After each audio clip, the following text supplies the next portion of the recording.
Guess who's back? Hi, I'm a music teacher, and this is my life.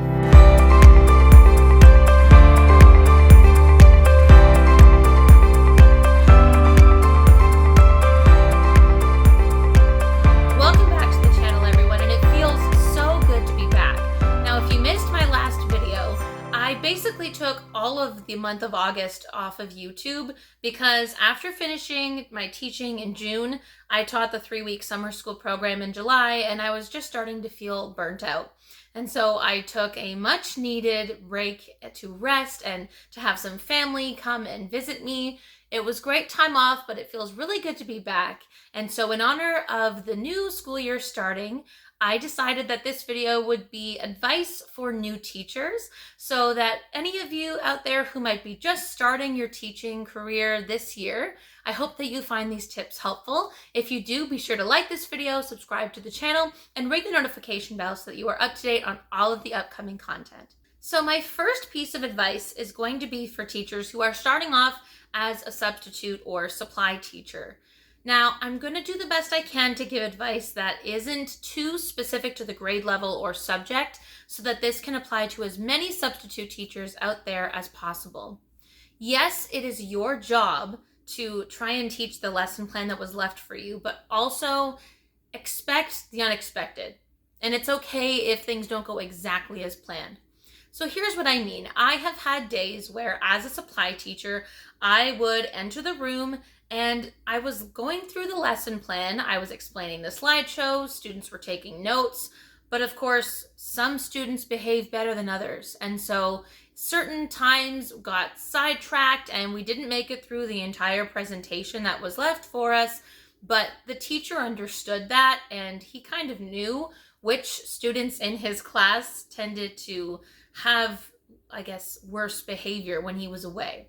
So all that to say, you never know if things will go exactly as planned. Plus, a fire alarm could happen. There may have been an assembly that the teacher forgot to tell you about, or, who knows? So all that to say, just do your best, but expect the unexpected and know that there is some leeway there, and the teacher who's away probably knows that their class could maybe go off track. My second piece of advice is for anyone who's teaching either a new grade level or a new course for the first time.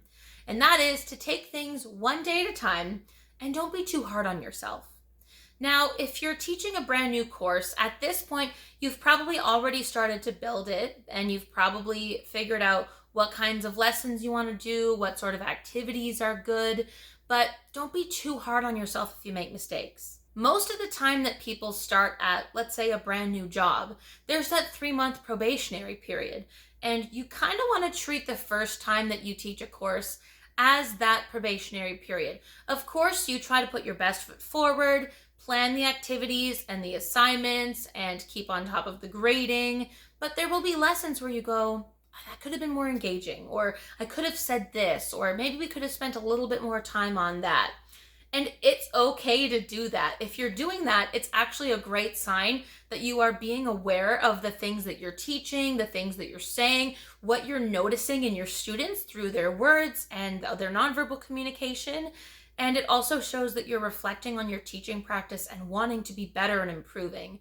And that's a great sign. So don't be too hard on yourself. A great thing to do would be to take some time and talk to the other teachers in the building who are teaching the same course if you haven't already. Maybe, I'm hoping that you took the textbook home over the summer, but if you didn't take the textbook home, ask the other teachers in the department or who are teaching that grade level what resources they have available. Team teaching can be your best resource sometimes because you can save a lot of time and you can bounce ideas off of each other. You can help them and they can help you. Tip number 3 is that slow and steady wins the race. We all know that just like our students, motivation can go up and go down, and that is normal.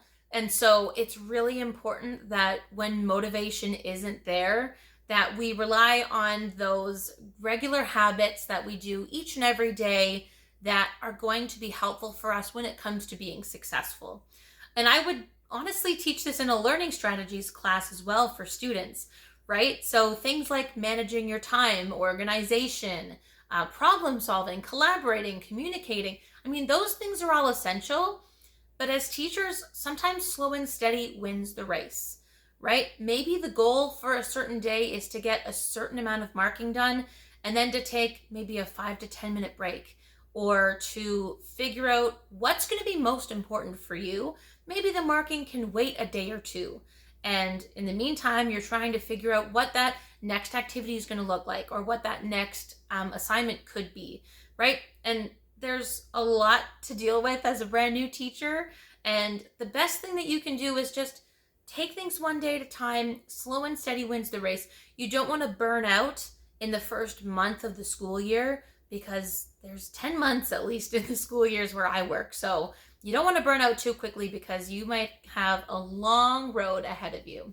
The next tip that I would say is that if you're going to be a new teacher in a new school, really try and take some time, if you can, whether it's at a staff meeting, before school, at lunchtime, after school, to get to know the people who are in your building. And that could be something as simple as, instead of eating lunch in your department office or in your classroom or wherever it is, maybe go to the staff room. Go where the staff are eating lunch to get to know the people that you're going to be working with. Because a school really is a community. And I've worked at quite a few different schools through substitute teaching and long-term occasional work. Every school really is unique and has their own energy, their own community, their own vibe, so to speak. And I honestly think that's something that's beneficial for supply teachers and long-term occasional teachers, is that you can work in different schools for a time and decide which community, which energy you think would be a best fit for you, and can also be a community that you can see yourself working in and fitting into really nicely. But it takes time to get to know people, and talking to them over lunchtime or in a staff meeting or at the end of the school day or in the hallways can go a lot further than just sending emails and asking questions. And the last piece of advice that I'm going to give, just for now, because I feel like I could probably do a part 2 to this video, and let me know if you'd like that, but take a deep breath and remind yourself that you are doing the best you can. Remember your why. And that sounds really cheesy, but there are days where I love teaching. There are days where I wonder if I even chose the right profession. And you have to remember what your why is. For me, the reason why I became a teacher specifically was because I wanted to be a music teacher. I loved music, and when I was in high school, it was not only the most fun class that I was taking, but it was also the class where I got the best marks. And I had music teachers around me that really looked like they were enjoying their job. Now, I'm not minimizing how difficult their job is, because I know that teaching music takes a lot of planning. It's not easy, and there are things that you encounter as a music teacher that teachers of other subjects just don't even have to think about, like photocopying music, like assigning instruments, like making sure they're cleaned at the end of the year, like programming for concerts, uniforms, outreach performances. All that to say, I had music teachers in my life who gave me the impression that they really loved their job. And when I was in high school, I thought to myself, you know what? If I could love my job as much as my music teachers do, I think I'd be pretty happy. And I remember one morning in a concert band rehearsal, and my concert band rehearsals in high school were in the morning, our band director said, "Who out there thinks that they might like to be a high school music teacher?"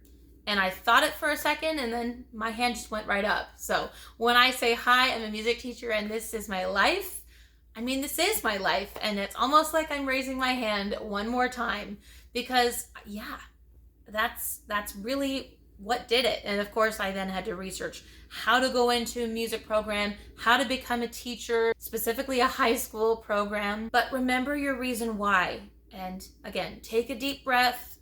Reach out to the teachers in your building, because they can help you along the way. Slow and steady wins the race.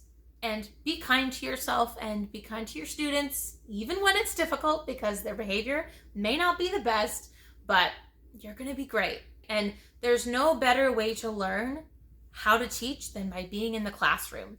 For me, the most memorable part of my teacher's college experience was less so the time I spent on campus learning how to build lessons.